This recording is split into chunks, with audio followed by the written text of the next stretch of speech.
And security issues are among some of the major questions that you have been asking when we asked you to send in your feedback. You still got a little bit more time to keep your questions coming in at Citizen TV Kenya, at Yvonne Okwara. You can also send me a text message. The number is 22422. And the person who will be answering that in the segment of My Explainer tonight is a man who's now become very familiar with us during this census process, Obutho MacDonald from the National Bureau of Statistics. Karibu sana. Thank you so much. Okay, so let's start first of all with the question about what was happening today, the pre-listing exercise.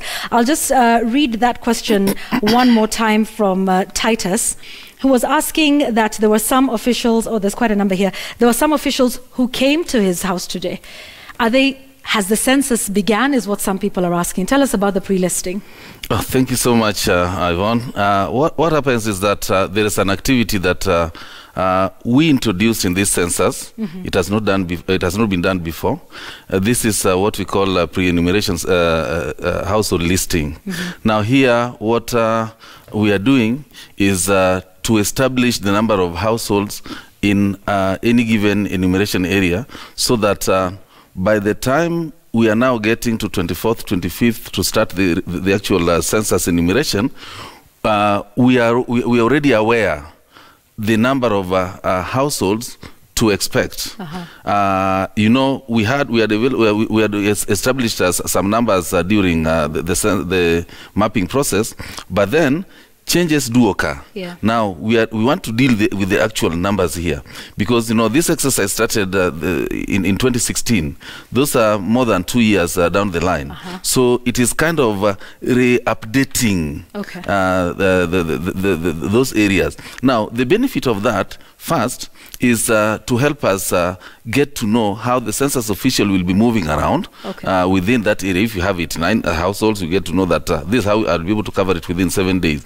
If you're talking of maybe 139 households, then you also know how you'll be able to cover. If there are more, then we need to to add another census official to help. The second thing is about, you know, as enumeration progresses, you will be asking the percentage achieved.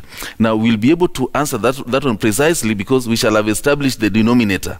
Okay, so what are they doing today? So, I think it's what today, and what were they doing today and tomorrow? So will they ask questions? Are they getting in touch with resident associations? Yeah, what is that? You know, it is one process that would be would mean that they are going to visit each and every household, and when they go there, they would want to know the head of the household and establish approximately how many people normally live there. That is the usual members. Just that then they are also writing at the door frame, they'll start generating the census numbers, which will be completed after the count. Okay, so they're already starting to mark households in this pre-listing exercise? Yes. Okay, so the biggest question we've gotten today, I think, has been about security and how do we identify these persons? And I think we have some of this here that we can sort of use to answer, because how will they be dressed? Will they have ID? So I have some of these here. Just explain to us what this is, and maybe we can get our camera to just sort of zoom in and take some photos of this. You can hold one, I can hold another. Sure. Yeah. This is a different one. Now, the security starts from that pre-enumeration household listing exercise that I've mentioned. Okay. The census personnel will be developing rapport with the respondents during the day for these 2 days. So come the night of 24th, 25th, they shall have known who is going to enumerate them. So that is step number one, to identify the security. Yes. Huh? Okay. Now the second one is about these reflector jackets. Now this one is somehow yellowish. Yeah, and yellow or orange, depending. Well, we'll get to orange. Now, this is yellowish, kind of a color, which is meant for the enumerators. So you are able to see that it has the government logo here, it has the census logo here, and at the back you are able to see that it is written Census 2019, Jitokeze Uhesabike. Now, so just the other color, which is orange, is meant for. I can hold this one. Yeah, the orange color is meant for the content supervisors. Yes. So at least the logos are the same. Okay. Nothing much different in other than the color. Okay. Then the other one, which is maroon. Hey, these colors. Yeah. I thought this would be red, but anyway, I'm very terrible with color. It could be red, maroon, yes. And then this one is worn by who? This is now the ICT supervisor. Okay, Yeah. so there will be 3 of them. There'll be 3. The enumerator, the content supervisor, and ICT supervisor. And ICT supervisor. Right, correct. Do they have ID? Because I mean, now the other thing that they have, unfortunately, I've not carried one with me. They have an ID, which also give the name, the ID number, and then the ICT, whether if it is ICT supervisor, it's written there. Okay. Yeah. So they will have a badge with their name and their ID number and their designation. Right. So why 6 o'clock to 10 p.m.? That's what everybody is asking on Twitter. Now, what is happening? Why not during the day?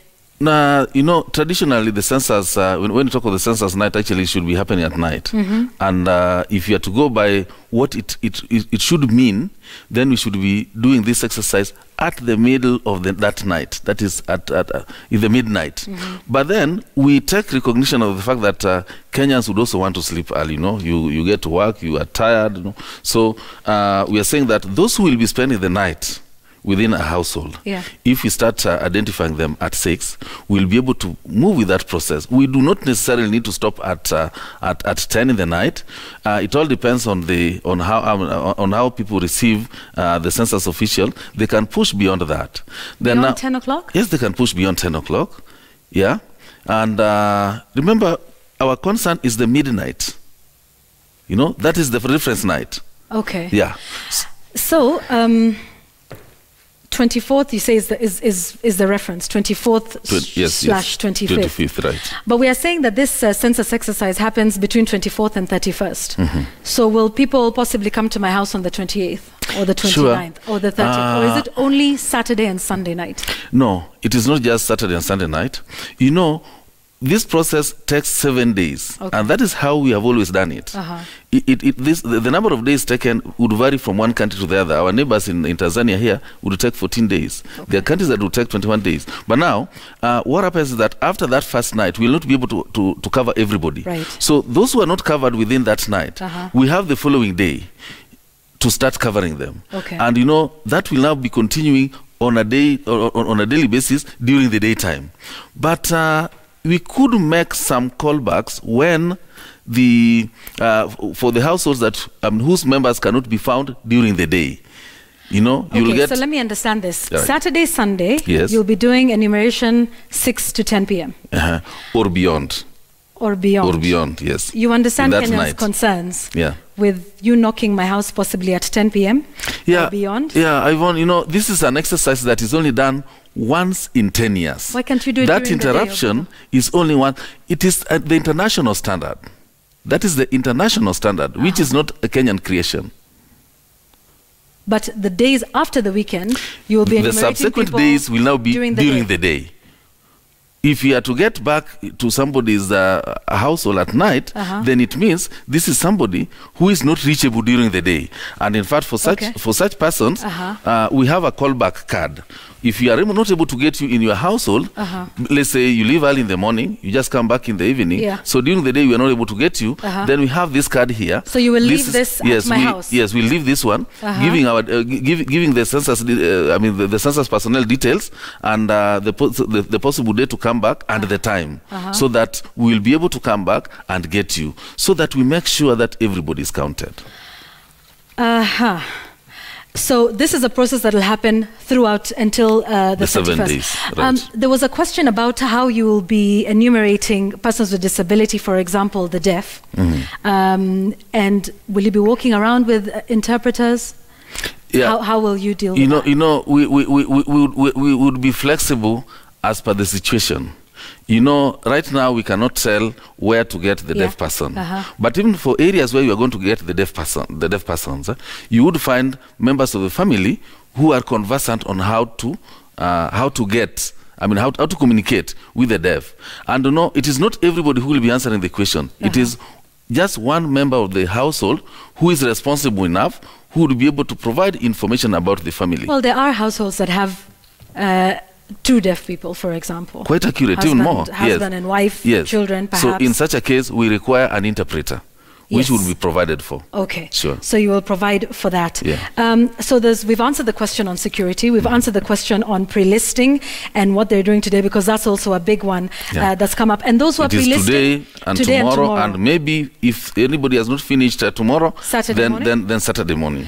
And they should all be wearing these reflector jackets, because the ones who came to my neighborhood didn't have these. Actually, In fact, I can say, and my neighbors are watching on television, we chased them away because we had no idea who they were. Yeah, it's quite unfortunate. Now, what happens is that, to get this jacket, it is a census. I mean, it is a procurement process. Yeah. And there is the requirement of the special groups, the women, the youth, and the persons with the disability, to be given some of this, whatever. Yeah. Like this one went to the women. Okay. Now, it took time for us to have them coming in, but I'm happy that all of them have been shipped out to all the areas. Let me ask my final question, sir. There's been something going around on social media that you will be asking people whether they have a Huduma number. Well, no, it's not. Is it on the list of questions that you'll be asking people? It is about have you registered for Huduma number? It is just a yes or no question. Why would you be asking that? Well, it is. We are actually in an activity of this kind, whether be it a census or a survey, we can pig ride on it to maybe throw in a question or two to get more information. We are simply pig riding on the census to find out how many manage to get the Huduma number. Remember, the census data will be processed within a shorter time. So it might take, because the Huduma number was even taking documents, it might take a longer time for Huduma number to be out, because that has to be provided to each person and a card issued. Now, in this case, if you're dealing with the numbers, we are able to process this one and also show Kenyans. Okay, I have one last. If I'm at my mother's house tonight and you're counting, yes, and then I go to my house tomorrow, what happens? Because I know you're putting a mark on the household. You're right. How will you know if I'm, like when we vote, you have an indelible ink on your finger. Is there a possibility of counting people twice? How will you avoid that? Now, it is about our integrity on this. Yeah. Because we are telling Kenyans, and that's why we are doing a lot of publicity. We are telling Kenyans that your numbers should be picked where you have spent the night of 24th, 25th. So if you spent it at your mother's place, then you've gone out. You've moved out of the mother's place. So we reach the mother's place, maybe that night. So you've been counted. Right. Then we reach your house now, tomorrow, maybe a day after. Yes. You need to declare that you had been counted in your mother's place. Does the system have a way of telling that Yvonne Okwara ID number X has been? Interestingly, there's a question that we have not talked about because it was just done at the last minute, and that is the ID number. So the ID number should be able to tell us. So they'll just input my ID number in the system and say already counted. Yes. Thank you. We certainly have so many questions, but we hope at least that has been helpful in one way or another. But we continue to get an understanding of just the process of what's going to happen. Thank you very much for answering our questions so graciously. There is so many about security, and that continues to be a concern. And for those of you asking whether the bars will be opened after the 24th, I think that question should be directed to the Cabinet Secretary for Interior. Thank you. Thank you so much. MacDonald, who is the Director of Population Services at the National Bureau of Statistics. But keep your questions coming in, because between now and then, of course, there will be a lot of that. Stay with me, sir, as we take a commercial break and see what is coming up here tonight.